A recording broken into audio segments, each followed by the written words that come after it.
qu'il possédait. C'est le hadith qui le précise. C'est-à-dire un homme qui possède 6 êtres humains, c'est un bien. Il dit c'est le seul bien qu'il possédait. Et il les a affranchis. Et il est allé voir le prophète. Donc si le prophète était contre cette pratique, il y avait là une occasion parfaite de le démontrer. Mais est-ce que c'est ce qui s'est passé? Je vais vous raconter ce qui s'est passé. Et c'est un hadith authentique. Hein. Le prophète n'était pas content de cette décision que la personne affranchisse ses 6 esclaves. Donc le prophète, qu'est-ce qu'il a fait? Il a divisé les 6 personnes en 3 groupes, de 2, 2, 2. Il a tiré à la courte paille, et ceux qui ont eu la courte paille, il les a libérés, donc il les a continué à être libres, et il a esclavagisé les 4 autres, chez leur maître. Et le hadith continue à dire, وَقَالَ لَهُ قَوْلًا شَدِيدًا. Ça veut dire, il lui a dit des mots très durs. C'est-à-dire, il était tellement mécontent qu'il a, à la limite, on peut dire qu'il l'a insulté. Le prophète a dit des mots très durs à cette personne-là. On a aussi un autre hadith, où je crois que c'est Fatima qui avait un esclave, elle l'a affranchi. Et quand le prophète est rentré à la maison, elle lui a dit, j'ai affranchi cet esclave. Il lui a dit, pourquoi? T'aurais dû le donner à tes oncles, ta récompense aurait été plus grande. Donc là, on a littéralement quelqu'un qui dit, donner un esclave, tu auras plus de récompense que si tu l'affranchis. On a aussi un hadith, parce que j'ai entendu, les musulmans ne peuvent pas être esclaves. Bien sûr que si. S'il suffisait qu'un esclave se convertisse à l'islam pour être libéré, et ils se convertiront tous pour être libres. Réfléchissez de manière cohérente et logique. Même si ton esclave se convertit à l'islam, jamais il va être libéré. Et je vais un hadith pour ça. C'est-à-dire le prophète lui-même nous dit un esclave qui fuit son maître, sera considéré comme mécréant, et sa salat, donc sa prière, ne sera pas acceptée jusqu'à ce qu'il revienne chez son maître. Ça, c'est le prophète qui parle. Maintenant, je vais vous dire, et je vais finir par cette conclusion, toutes ces paroles-là, vous pensez que c'est des paroles horribles et qui ne devraient pas exister? Moi, je pense le contraire. Moi, je pense que c'est parfaitement logique que ce genre de paroles existe. Je vais vous dire pourquoi. Parce que nous, on vit en 2024. Nous, le seul traitement qu'on accepte, le seul, hein, je dis bien le seul, c'est-à-dire autre traitement que celui-là, est considéré comme un crime. Le seul traitement qu'on accepte avec les esclaves, c'est de les libérer sans condition et immédiatement. C'est le seul traitement qu'on accepte. Mais est-ce que cette façon de voir les choses appartenait aux Bédouins du 7e siècle du désert d'Arabie? Bien sûr que non. Chez eux, cette pratique était normale. Ils acceptaient autre traitement pour les êtres humains et surtout pour les esclaves. Ce qui fait normal, vu que Allah, je le répète, n'existe pas en tant que Dieu, mais il existe juste en tant qu'imaginaire des Bédouins du 7e siècle. Donc Allah, puisque c'est leur produit, le produit de leur imagination, et eux, ils pouvaient pas imaginer l'abolition de l'esclavagisme, les droits de l'homme, ou l'égalité, ou je ne sais quoi d'autre. Ils pouvaient pas imaginer ça. Ils appartenaient à leur temps. Eh ben Allah aussi, il pense exactement la même chose qu'eux, vu que c'est le produit de leur imagination. Donc c'est normal de trouver que Allah, et pour l'esclavage, et pour son autorisation, que Mohammed lui-même possédait des esclaves. Mohammed lui-même achetait et vendait des esclaves. On a toutes les sources qu'il faut. Donc c'est normal, donc ne soyez pas choqués. Sauf si quelqu'un vous affirme que le Coran, c'est la parole divine et qu'elle est valable en tout temps et en tout lieu. Là, vous pouvez être choqués. Parce que c'est pas le cas. La parole des êtres humains du 7e siècle ne peut pas être valide aujourd'hui. C'est pas les exemples qui manquent. Que ça soit par rapport à l'esclavagisme, le mariage des petites filles, le traitement des femmes, le traitement des voleurs, l'absence de liberté de conscience et de culte, absence totale par rapport justement à l'apostasie. C'est pas les exemples qui manquent. Donc moi, je fais confiance à votre intelligence et j'espère que vous avez compris mon intervention et le parallèle que j'essaye de faire dans un raisonnement bayésien. Merci beaucoup, Achafi. Merci à toi, Jacques. C'est vrai que c'est clair, net, précis. On a envie de partir très très loin et surtout on arrive à s'imaginer des choses. ça nous pousse vraiment loin dans la réflexion. Ok.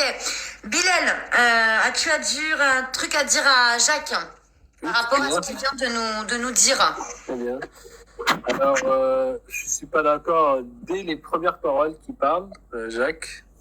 Vous m'entendez bien? Parce que je vois il touche son micro. Ah ouais. Alors, il a dit une chose, et c'est ça aussi qui est mal compris dans ce sujet, parce qu'on parle en langue française. Quand on parle d'esclave, on a tout de suite l'image dans notre tête que justement, ce que lui, il pense, oui, comme il l'a défini, hein, l'esclave, c'est quelqu'un que tu possèdes et à qui tu peux faire tout ce que tu veux. Pas du tout. Il dit c'est en adéquation exacte avec l'islam, mais pas du tout. Il suffit de revenir au texte religieux. Alors, écoutez bien à quel point c'est pas vrai du tout. Dans l'authentique de l'imam Muslim, le prophète Ali Sassoumi nous dit quiconque juste fait une gifle ou frappe son esclave, il doit l'affranchir, il doit le libérer. Donc, premièrement, si c'est exactement le même sens que ce que lui prétend, c'est-à-dire de faire tout ce qu'on veut, là, c'est ce hadith, juste ce hadith montre que ce n'est pas du tout la définition de l'esclave qui est sous-entendue. Deuxièmement, le prophète a allé... Pourquoi tu fais ça avec ta tête, Afshi? Bah parce que c'est bizarre quand même.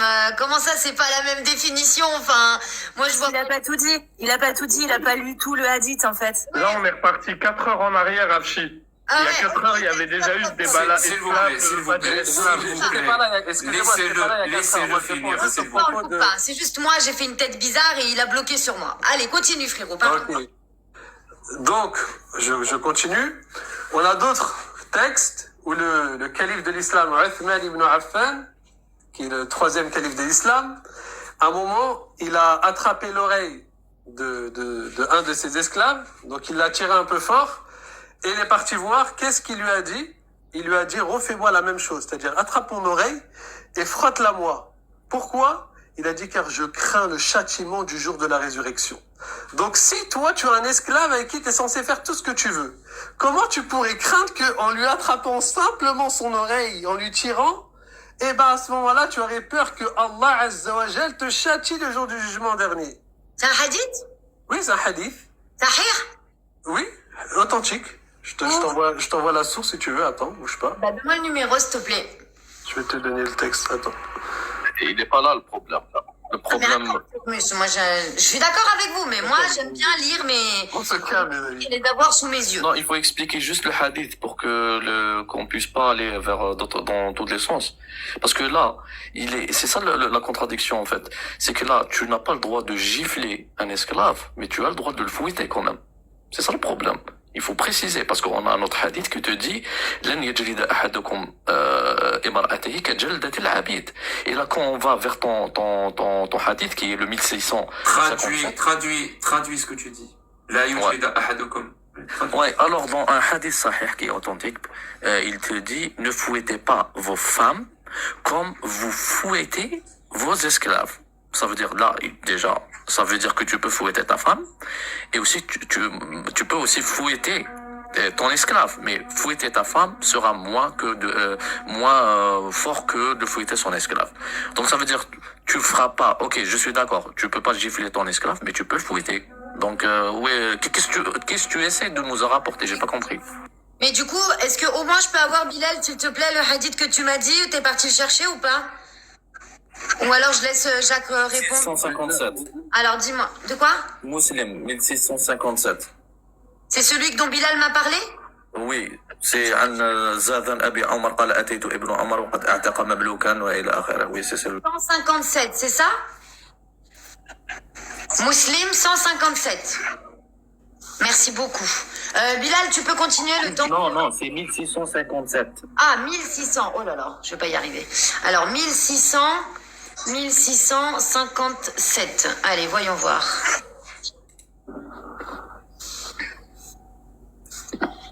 Moi, il n'y a plus de batterie dans ma tablette. Bilal, tu l'as toujours pas? Et après, je laisse Jack. Là, je n'étais pas en train de chercher. Là, je suis en train de régler un Ah bah truc. si, je t'ai demandé Je devais faire le tour dans un restaurant avec ma famille. Ah 2 pardon. secondes, Ah bah tu peux y aller si tu veux, hein. Afshi, je vais vous laisser. Je te remercie en tout cas de m'avoir fait monter. Avec plaisir, merci à toi. Et, Avec plaisir. bisous à tout le monde. Jack Bisous et à tous les plus autres, tard. bien évidemment. Bisous, Shana aussi. Bisous Cassius. Je vous découvre la douleur. je vous ai causé de la douleur. C'est celui-là ou pas? Je vous ai causé de la douleur. Il a dit non, mais il a dit vous êtes libre. Il a ensuite pris quelque chose de la terre et a dit il n'y a pas de récompense pour moi, même pour le poids égal à lui. J'ai entendu le messager d'Allah dire celui qui bat un esclave sans offense reconnaissable de sa part ou le gifle sans aucune faute grave, alors l'expiation est qu'il devrait le libérer. Sans aucune faute grave de sa part. C'est-à-dire, si le maître voit une faute, une offense grave, là, il a le droit de le frapper. Vous citez des sources qui sont contre vous, je comprends pas, c'est bizarre. Non, mais moi, ce mot était en trop. Il aurait pu être très bon le hadith, mais voilà, ce mot est en trop pour moi. Bilal, t'es là, frérot, ou tu veux partir? Je fais monter quelqu'un d'autre, peut-être. Non, t'inquiète, attends 2 secondes. Alors, ce hadith, frérot, tu dis quoi alors? J'ai entendu le messager dire celui qui bat un esclave sans offense et sans aucune faute grave. Et ben du coup, tu parlais pas de celui-là, toi? J'ai lu le hadith que je vous ai parlé. Le hadith, il dit quiconque gifle ou frappe son esclave doit l'affranchir pour expier son acte. Non, Sans raison, sans Afshi, raison. on est vraiment parti Elle vient 4 heures en de arrière. lire. je viens de te dire, celui qui bat un esclave sans offense. En fait, on est reparti 4 heures en arrière avec Anis. Bilal, tu veux aller manger? Donc je te disais, Afshi, on est reparti 4 heures en arrière. Bilal, Parce que- c'est un hadith, frérot. Attends 2 secondes, dixième. Celui qui bat un esclave sans offense, reconnaissable de sa part ou le gifle. Je te le répète, hein, y a pas de souci. Mais Bilal, t'es toujours parmi nous ou 404 erreurs? Mais on revient il y a 4 heures en arrière quand je te disais, c'était sans raison. Tu comprends? Quand Anis, il avait cité la même chose que lui, mais il a oublié de dire que c'était sans raison. Du coup, qu'est-ce qui est une raison? J'en sais rien, tu vois. Bah là, moi, je bloque, hein. Au bout d'un moment, je bloque, hein, parce que 8 heures de live, il y en a pas un qui arrive à me... En fait, je voudrais juste quelqu'un d'honnête comme moi, un musulman comme moi, qui dise « Ouais, c'est choquant. Ouais, c'est choquant. Moi, c'est choquant pour moi. » Parce que moi, je le dis, c'est hyper choquant. Je vais vous parler en même temps que je conduis, ok? Alors, Bilal... Je vais récupérer les clés. Attends, s'il te plaît, laisse-moi rentrer dans Non, ma mais non, voiture. une seconde, juste pour être sûr que t'as bien entendu. J'ai entendu, t'inquiète, j'ai entendu. D'accord. Pardon. Bon. Bilal, le temps, moi ça fait 8 heures là. On peut avancer, frérot, ou pas? Sinon, il y a d'autres gens qui voudront monter, je pense. Bon, Bilal, laisse tomber. Alors, En fait, le truc, c'est pas si c'est choquant ou pas, même si, bien sûr que je comprends que ça soit choquant. La vraie question à se poser, Afshi Rani, voilà. La vraie question à se poser, c'est dans quelle société je veux vivre? Est-ce que je veux vivre dans une société qui applique la charia, donc les lois d'Allah, ou est-ce que je ne veux pas vivre dans cette société-là? C'est ça la vraie question qu'il faut se poser. Et donc, quand tu sais dans quelle société tu veux vivre, qu'est-ce que tu dois faire pour avoir cette société? Oui, c'est bon, non? Jacques, si je peux te répondre, c'est vraiment le sujet que je voulais qu'on aborde. Et parce qu'en fait, toi qui connais pas trop la France, en France, 90% vont te répondre « Je veux la charia ». Ils veulent tous la charia, mais sous la République, Jack. Tu comprends? Vous m'entendez? Je m'en fous de ce genre de considération. Ça m'intéresse pas. Mais c'est ce qu'ils vont te dire. Allô? Non, attends, vas-y, non. Bilal, on t'écoute. Tu parles en pourcentage alors que On était sur un tu sujet peux pas étayer tes par rapport propos. au hadith, là. Ouais, Vas-y, Bilal. vous allez avec moi, venez. Donc, je vous Bah, disais ce que pose la question à Bilal, déjà, par exemple. Attends, Attends, laisse-moi Isaac, parler. attends. Attends. 2 secondes. Après, tu me poses ta question. Vas-y, le hadith, s'il te plaît, Juste- frérot. Le hadith. En fait, même si tu prends la version, tu prends la version avec où ça prend en considération l'excuse, un esclave comme toi, Jacques, tu l'as défini. En fait, même ce hadith, c'est une preuve contre toi, parce que dans tous les cas, tu as sous-entendu qu'on pouvait faire de lui qu'est-ce qu'on voulait? Or, le hadith dit qu'il y a une excuse valable. Et en fait, attends 2 secondes. Continue ta phrase. Une Zéro. excuse valable pour...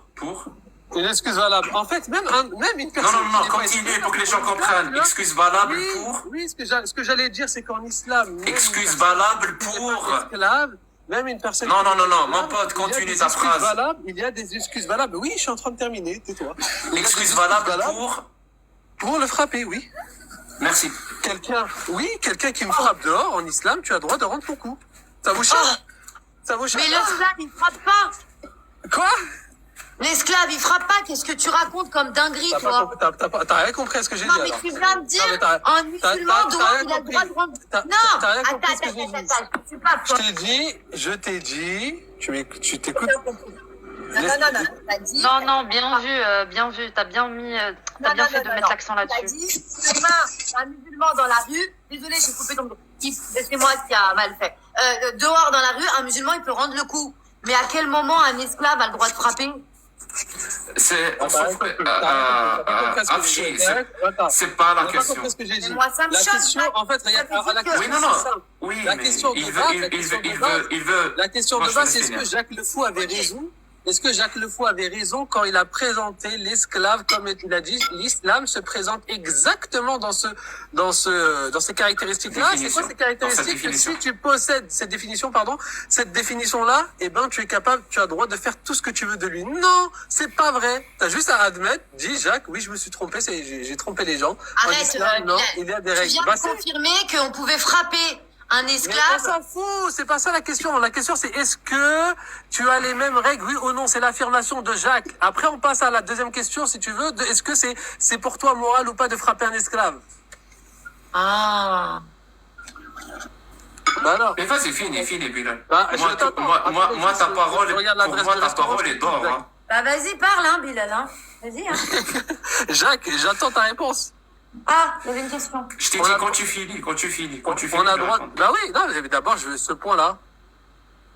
Non, mais moi, j'ai soulevé tellement de points auxquels t'as pas répondu. Quel point, Bilal? Tu penses vraiment que je vais pas... Mais finis ton intervention. Il y a aucun souci. Attendez, le twist. Bon, mon pote, si tu peux pas parler... Ouais, laisse Ça sert à tomber, rien. Bilal. C'est pas grave, je fais monter d'autres personnes. Y a On pas te de- donne, voilà, on te donne une porte de sortie. On te donne une porte de sortie. Bilal. Va manger, On frérot, t'entend très mal. Voilà, le On t'entend voiture. très mal. C'est bon, Bilal, je te fais partir? Non, parce que je comprends pas ces interventions. Est-ce qu'il y en a qui veulent, du coup, un contre-argument, s'il vous plaît? Est-ce qu'on connaît la position de Jacques? Est-ce qu'il y en a qui Je comprends pas, c'est connecté alors que j'ai enlevé le Bluetooth et la Wi-Fi. Bilal, est-ce que tu peux être avec nous ou pas? Vous Est-ce m'entendez qu'on bien? peut, Afshi, est-ce qu'on peut respecter les presque 3000 personnes qui sont à l'écoute? Totalement. C'est pour ça que... Bon, allez. Bon, désolé, on va arrêter. C'est pas possible. Allez. Jacques, moi j'ai une question. En fait, en ce qui concerne donc ce système-là, alors j'ai plein de questions parce que j'ai passé toute l'après-midi en live, donc faut que je me structure dans ma tête. Est-ce que tu peux m'expliquer, si tu as la connaissance ou pas, il n'y a pas de souci, comment ça se fait? Déjà, première question, est-ce que l'esclavage existait déjà avant que l'islam arrive? Oui. Ok, donc déjà on était dans un contexte où les Bédouins faisaient de l'esclavage. Est-ce que tu as des connaissances sur le système d'esclavage qu'ils faisaient? Comment ils pratiquaient cet esclavage? Est-ce que tu as, ou alors ça sert à rien de rentrer dans ces détails? Mais déjà, on a quelques indices, parce que je suis pas historien, donc moi, je vais étayer mes propos par des hadiths, justement, par la sira, Ouais. par le sunnisme. On a quelques indications. Justement, j'en ai cité un tout à l'heure. Quand j'ai dit que quand ils ont fait des captifs de guerre, ils avaient honte de les toucher. Est-ce que vous savez pourquoi? Parce que c'est important de savoir. Ça veut dire que Honte de les toucher, d'accord. Ok. ouais, on a fait des captifs de guerre à Autas et on avait honte de les toucher parce qu'elles étaient mariées. Oui. Là, ça nous indique, c'est un indice très important qui nous renseigne sur le comportement qu'avaient justement les Bédouins à cette époque avant l'islam. C'est-à-dire avant l'islam, ils avaient, disons, un code qui leur disait, ben, tu ne peux pas coucher avec une femme mariée. Même si c'est ton esclave, si elle est mariée, tu ne peux pas coucher avec elle. Même si c'est une captive de guerre. Et tu sais pourquoi? Parce que c'est induit par le fait qu'ils se connaissaient tous. C'est-à-dire les Qurayshites, les tribus juives, à Médine, ils se connaissaient entre eux. C'est-à-dire, ils connaissaient les femmes, ils connaissaient leurs maris. Donc, une fois s'il y a une petite guerre ou je ne sais quoi d'autre, une bataille, et qu'ils font de ces femmes-là des captives, ben, ils connaissaient leurs maris. Et ils avaient un petit sens de l'honneur et ils disaient, bon, elle est mariée, je ne la touche pas. D'accord. Et même sur ça, l'islam et Allah est venu leur dire, non, non, non, non. Même si elles sont mariées, vous pouvez coucher avec elles. Parce qu'elles sont vos mikliyamin, donc vos esclaves en toute possession. C'est-à-dire, voilà, on a quelques petites indications que même cette pratique-là, peut-être elle était un petit peu moins horrible avant l'islam qu'après l'islam. Et la preuve, je viens de la donner. Sinon, le fait est que l'islam et que les lois d'Allah correspondent aux pratiques de cette époque-là. Je le rappelle, hein, parce que je suis quand même un militant politique et un militant athée, je m'en cache pas. Je le rappelle, c'est normal que la pratique de l'islam corresponde à la pratique de cette époque-là et que ça ne change pas beaucoup. C'est-à-dire, même sur le fait de couper les mains, on sait des sources sunnites eux-mêmes que c'est un certain Walid ben al-Mughayra, c'est lui qui a instauré cette règle avant l'islam. Et un verset d'Allah a été révélé de couper la main du voleur. Tu vois, on savait que par rapport à le fait de lapider des gens, ça se faisait à l'époque. En fait, comme je le dis moi, c'est une grille d'analyse, hein. C'est une grille pour comprendre les choses. Toutes les religions ne sont que une photographie, un instantané si tu veux, d'une certaine époque, d'un certain endroit géographique. Et l'islam ne dérange pas à la règle. C'est-à-dire l'islam et Allah et le prophète ne sont, et donc l'islam de manière générale, le Coran et la Sunna, n'est qu'une photographie de la pensée, que ce soit politique ou de la pensée législative, des êtres humains de cette époque-là. C'est juste qu'on l'utilise maintenant comme argument d'autorité pour imposer aux gens des choses que normalement ils ne devraient pas accepter. Parce que ça sert à ça, les religions. Les religions, c'est un outil formidable, surtout aux mains des tyrans, pour continuer à tyranniser et à mépriser les citoyens en toute impunité. Ça sert à ça, les religions. C'est-à-dire, on te rentre cette idée tellement dans la tête, à travers la peur, à travers l'endoctrinement, que quelque part, si tu te révoltes, ça veut dire tu veux respirer, si tu te révoltes, tu vas aller à l'encontre de la parole d'Allah et la parole du prophète. Et si tu fais cela, on t'a bien fait comprendre depuis ton enfance que tu vas finir en enfer et que tu vas brûler pour l'éternité et qu'on va te torturer dans la tombe. On te l'a bien fait comprendre depuis l'enfance. C'est-à-dire, tu vas devenir un citoyen docile qui ne se révolte pas face à la tyrannie. Surtout si cette tyrannie-là, elle est faite au nom de cette religion. Et tu vas finir même au-delà de ça. Tu vas toi-même devenir quelqu'un qui protège les outils qu'on utilise contre lui pour le dominer et pour l'écraser. Parce que tu as peur d'aller en enfer. Ah, je suis complètement d'accord. Je suis moi-même en plein dedans où on est entouré de la peur parce qu'on se dit si on fait ça, on va être puni comme ça. Si on fait ça, ça va être puni comme ça. Si on fait ça, Dieu va pas être content. Et c'est vrai que du coup, c'est constamment. Au début, moi, je me disais, c'est un cadre. Je me disais, c'est un cadre de vie et c'est cool, c'est sympa, ça me donne un. Oui. J'ai un truc dans le four. Non, mais je continue à t'écouter. Je disais que c'était un sort de cadre de vie. En mode, dans la vie, on est beaucoup d'humains à vouloir être cadrés, structurés. On a besoin d'un petit sorte de guide qui nous cadre et qui nous dise les règles un petit peu. Et j'ai l'impression que j'ai la sensation, en tout cas parce que je suis encore dedans, que le cadre en fait il est constamment pour t'étouffer. Il est constamment tu fais pas ci, tu fais pas ça c'est pas possible, ça c'est pas possible. Et au début tu te dis bon bah c'est cool, ok c'est bien, ça va me limiter, ça va me cadrer, ça va m'éduquer surtout. Sauf qu'en fait au bout d'un moment ça devient étouffant. Moi c'est comme ça que je vois les choses, tu vois. Je trouve que ça Mais m'étouffe. c'est là où tu te dis, mais est-ce que tu en as vraiment besoin? Est-ce Donc que voilà, tu as besoin là de où ce j'en cadre? viens, voilà, là où j'y viens et là où j'en suis en plein dedans et c'est très personnel, mais tant pis, on en parle comme ça. Après, tu peux, encore une fois, il n'y a aucun... Non, je sais bien, mais les gens savent très bien que maintenant que, voilà, je suis dans des questions, que j'essaie de chercher des réponses et que ça me fait plaisir de le faire sur TikTok. Comme ça, il y a... Non, mais ça prouve surtout que tu as un esprit critique, en fait. Et voilà. C'est ce qui manque actuellement. Et surtout, je veux le partager. Je veux veux pas me cacher pour le faire. Je veux le partager. Et Chana, là où c'est intéressant ce que tu dis, c'est que aujourd'hui, je me demande, est-ce que j'ai besoin de ça pour me montrer que je suis une mauvaise ou une bonne personne? Est-ce que j'ai besoin de ça aujourd'hui pour me dire bon bah il faut être bon avec ces gens, il faut être bon avec les orphelins, il faut être bon avec les pauvres, il faut être bon avec ses parents, il faut être bon avec ses frères et sœurs, il faut être bon avec son voisin, il faut être bon. Voilà, il faut être bon. Ou est-ce que j'ai besoin de ça pour me dire comment il faut que je me douche, comment il faut que je me lave, donc les fameuses ablutions, tout ça. Est-ce que j'ai besoin de ça pour me dire bah c'est comme ça qu'il faut que tu jeûnes pour faire prendre soin de ton corps? Aujourd'hui, bah, j'ai l'impression que j'ai appris de moi-même et j'apprends même plus que la religion aujourd'hui peut m'apporter, quoi. Mais, Je peux te poser une question? Oui. Enfin, on va pas continuer d'autres gens, mais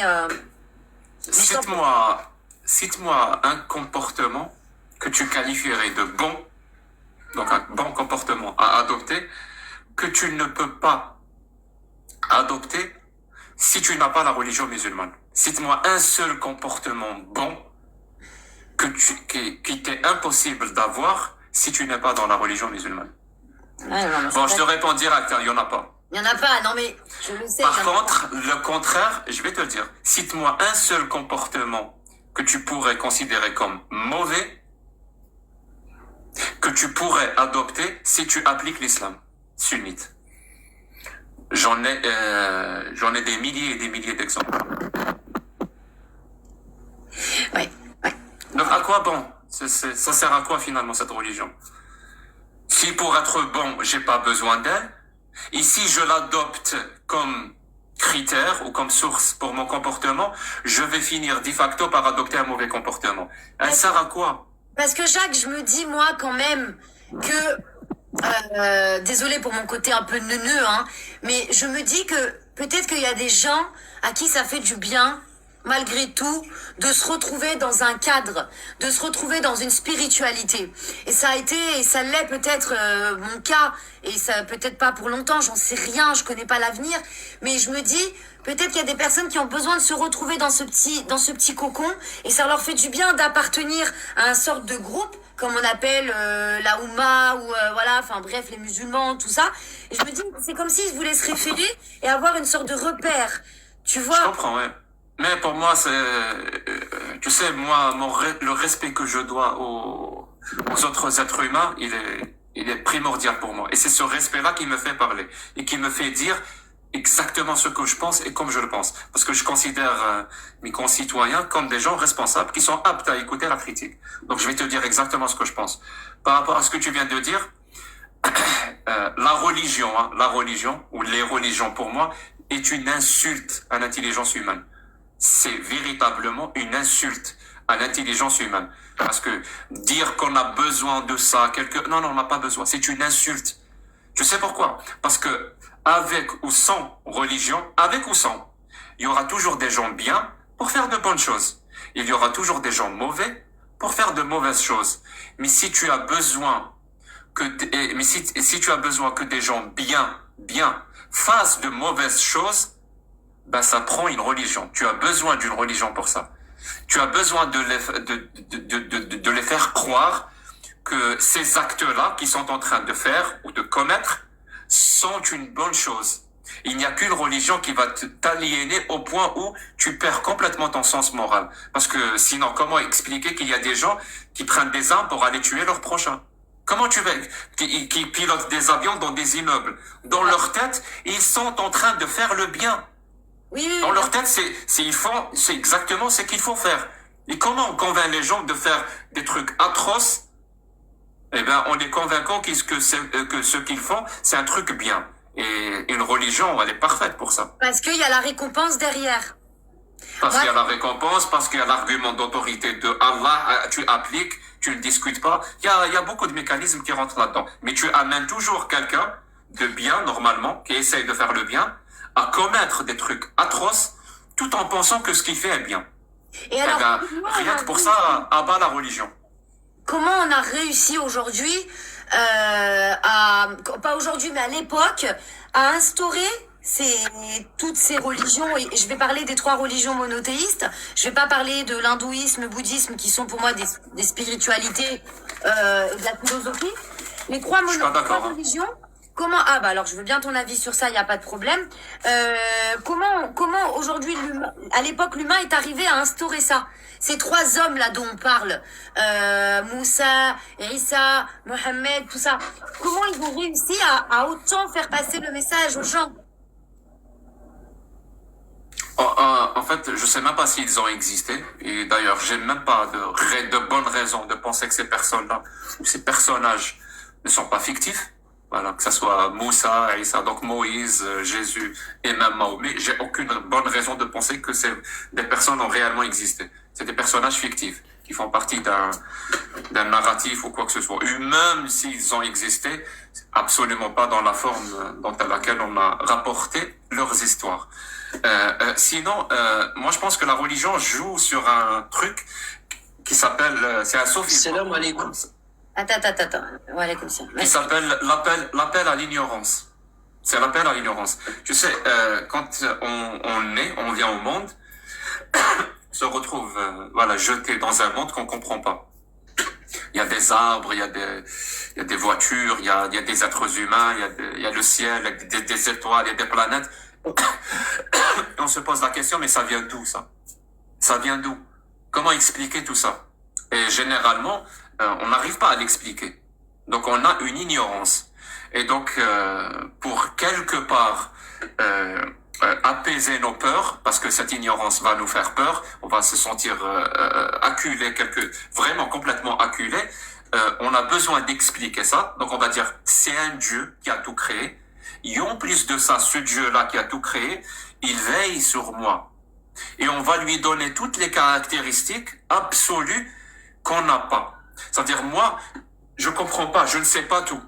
J'arrive pas à tout comprendre et je ne sais pas tout. Il y a beaucoup d'informations qui me manquent. Mais Dieu, lui, il sait tout. Moi, je ne peux pas tout. Je suis très limité. Mais Dieu, lui, il peut tout.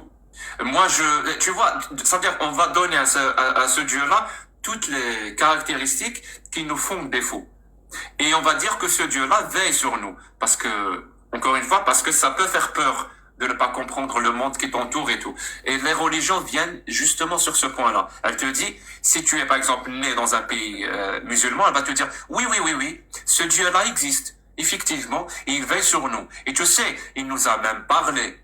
Il s'appelle Allah. Il nous a envoyé un prophète. Et depuis l'enfance, on va te dire, voilà, ce Dieu-là existe et c'est Allah. Si tu es né, je sais pas moi, en Inde, on va te dire, oui, il existe. Il s'appelle Brahma. Si tu es né au sud de l'Iran, on va te dire, oui, il existe. Il s'appelle Ahura Mazda. Et on va utiliser cet appel à l'ignorance pour te dire, oui, tu as raison. Et en plus de ça, il existe, il s'appelle Allah. Et on va faire dire à Allah tout ce dont on a besoin pour pouvoir te contrôler. Donc tu penses que depuis les temps anciens, on a juste voulu mettre les gens dans un groupe, parce que je me dis que les 3 prophètes, ils sont quand même inspirés. Enfin, c'est une grande inspiration. Tu vois, si on parle avant l'islam, là, parce que là, on va toucher les religions en général. T'as l'islam, t'as le christianisme, t'as le judaïsme.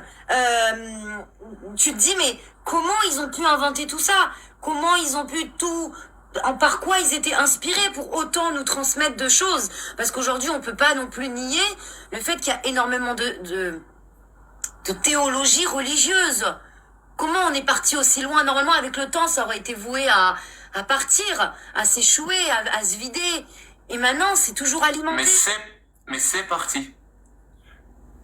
On se rend peut-être pas compte, mais depuis que l'être humain existe, le nombre de religions qui ont disparu, mais je parle littéralement disparu, est incalculable. On parle de dizaines, si ce n'est de centaines de milliers de religions qui ont disparu. Et elles sont toutes vouées à ce destin, sans exception. C'est juste que nous, on est nés dans une période où il y a certaines religions. On n'est pas, si on était né dans d'autres époques, je sais pas, il y a 3000 ans, on serait né dans une période où il y avait une religion, tu vas me poser exactement la même question. Et je t'aurais dit exactement la même réponse. Si j'étais rationnel et logique, je te dirais oui, ces religions existent, mais elles sont toutes vouées à disparaître. La preuve, 3000 ans plus tard, ces religions-là ont disparu. Mais il y a d'autres types de croyances, et elles sont portées à évoluer, et certaines à s'adapter, et certaines qui refusent de s'adapter, elles vont disparaître à coup sûr. Parce que ne pas s'adapter, c'est signer son arrêt de mort. Ok, je vois.